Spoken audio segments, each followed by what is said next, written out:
Hey, make sure you hit the subscribe button if you like this epic content we are throwing up. And remember, hit that notification bell anytime I upload a video. And lastly, if you like the video, please give it a thumbs up. That being said, comic book fans, let's begin.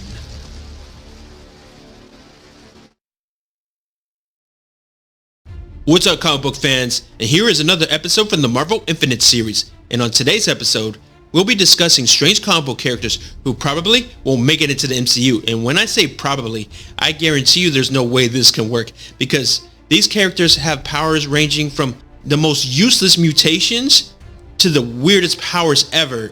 And I love Kevin Feige, but I don't think even Kevin Feige can actually translate these characters from the comics into the big screen of the MCU.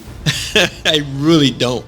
But here's my top 16 weirdest characters that are villains that won't work in MCU. Alright, so at number 1 is Maggot. There's something very comic booky about taking an ordinary word and turning it into a codename by spelling it wrong. Maggot's real name is Japheth, which is nearly as strange as his mutant abilities, which are even stranger. Maggot's digestive system has been replaced by 2 sentient maggots, which can leave his body to seek out nourishment before returning to him. Not only is this power extremely gross, it also qualifies him for the list of the most useless powers of all time. For the record, the maggots have names too, and they're called Eenie and Meanie.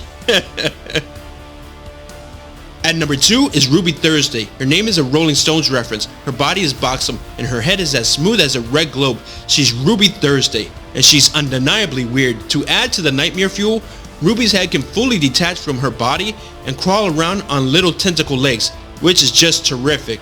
The villain's real name is Thursday Rubenstein. No, seriously. She's been around for over 40 years, despite seemingly more home in a horror film. To this day and age, she continues to show up in various comics, always playing the role of faceless femme fatale. Not every promotional initiative pays off. The NFL and Marvel Comics may seem like odd business partners, but the two companies teamed up to concoct NFL Superhero, a football-themed superhero who was inserted into the actual Marvel continuity. Phil Grayfield was an NFL star who sustained a career-ending injury while saving a child from peril. In his post-NFL life, Grayfield was doused in chemicals, rendering him completely invulnerable and inspiring him to fight crime as an NFL superhero.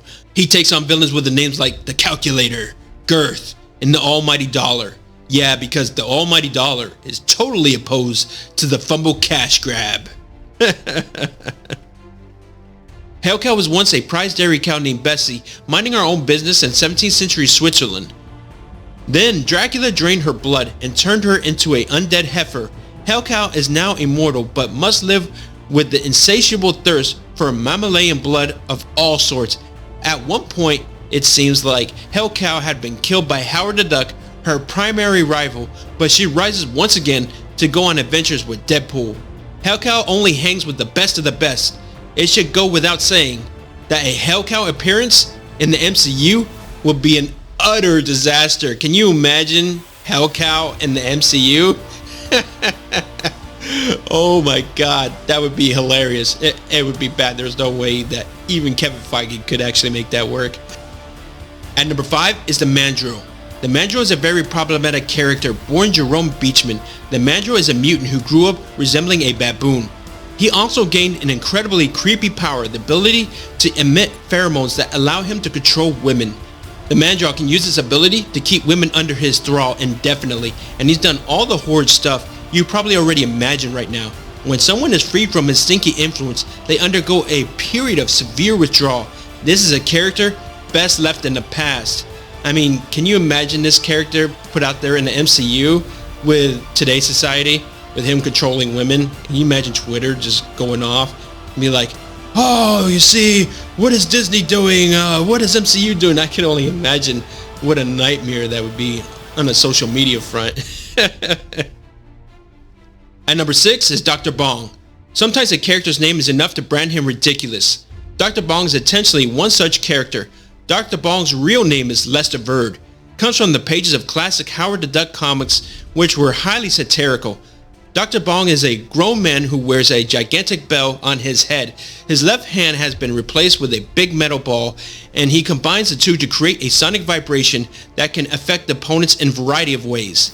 In recent years, Dr. Bong has gained a doctorate in psychology and has attempted to psychoanalyze heroes like Deadpool with limited success. The MCU would definitely take a big hit with Dr. Bong.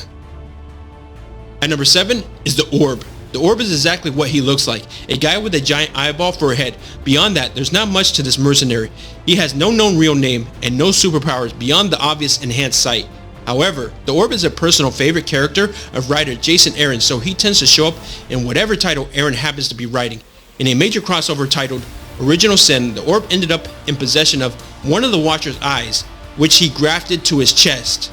Now that he has 2 eyes, that's gotta be less creepy, right? At number 8 is Dupe.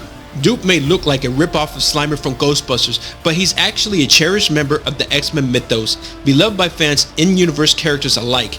Dupe's origin are more than a little murky, although it's been said he was created by the US government during the Cold War. Dupe possesses seemingly limitless power as he's able to conjure up whatever ability he needs for a given situation. He's also a magnificent lover, as evidenced by his successful affairs with creatures of all sexes and species. Dupe first showed up as a cameraman in the X-Statix, and he's been loosely affiliated with the X-People ever since. However, he probably won't be showing up in the MCU.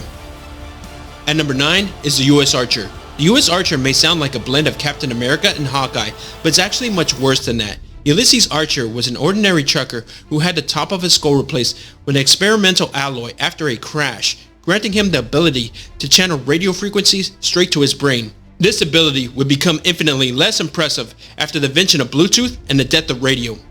Archer then tricks out his US-1 semi with a bunch of weapons and takes to the road fighting crime. Eventually, he takes a truck to space to fight cosmic crime, which seems like a natural progression for his character.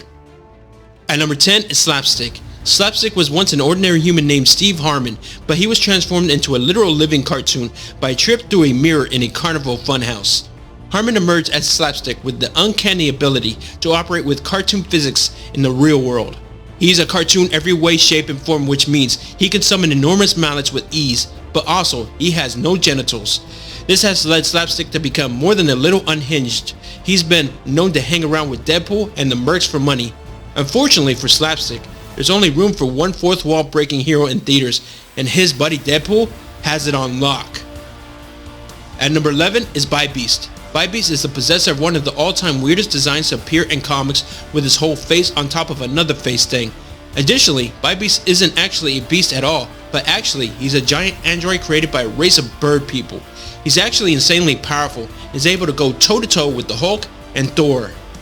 At number 12 is Throgg. That's right, I said it, Throgg. The trickster god Loki, a notorious lover of reptile and amphibian-related pranks, pulled the ultimate gag on his brother Thor by turning him into a frog. While Thor is hopping around Central Park, he meets another victim of the froggy transformation, Simon Walterson, a former football star known as the Puddle Gulp.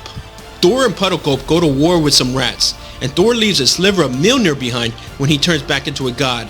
Puddle Gulp is able to lift the sliver, granting him the power of Throgg, Frog of Thunder. Throgg mostly hangs out in Central Park protecting fellow lily pad lovers, but he's been known to aid Thor in a battle whenever the situation calls for it.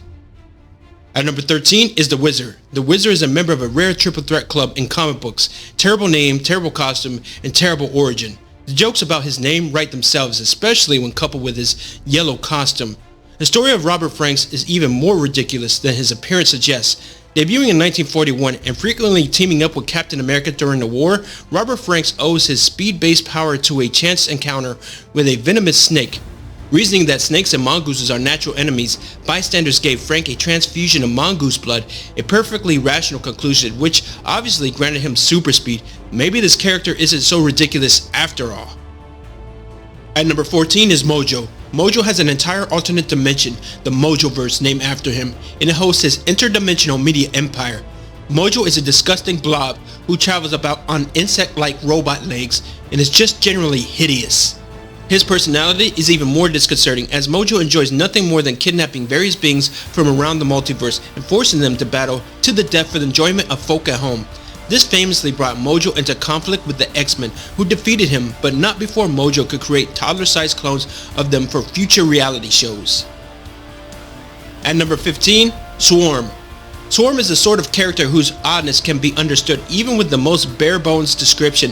He's a sentient swarm of Nazi bees. Swarm was once known as Fritz von Meyer, a regular human Nazi who escaped justice after World War II by fleeing South America to study bees. Von Meyer comes across a nest of hyper-intelligent bees that have been mutated by a meteor. They kill him, but not before his consciousness is disseminated across the hive mind. Thus, the Swarm, the massive fascist bees, were born. He tends to only show up in comics when writers feel like taking a shot at some low-hanging fruit. At number 16 is the Gibbon. Not everyone wins the superpower lottery. Some poor suckers just get turned into glorified monkeys. Martin Blank was born a mutant, and his mutant ability was to resemble a barely anthropomorphized gibbon, which is rather unfortunate. Sure, the gibbon is stronger and more agile than the average human, but he's also infinitely hairier. The gibbon has usually been a villain of mild seriousness, but his largest role came when he starred in Marvel Apes, which saw him traveling to an alternate dimension where everyone was an ape.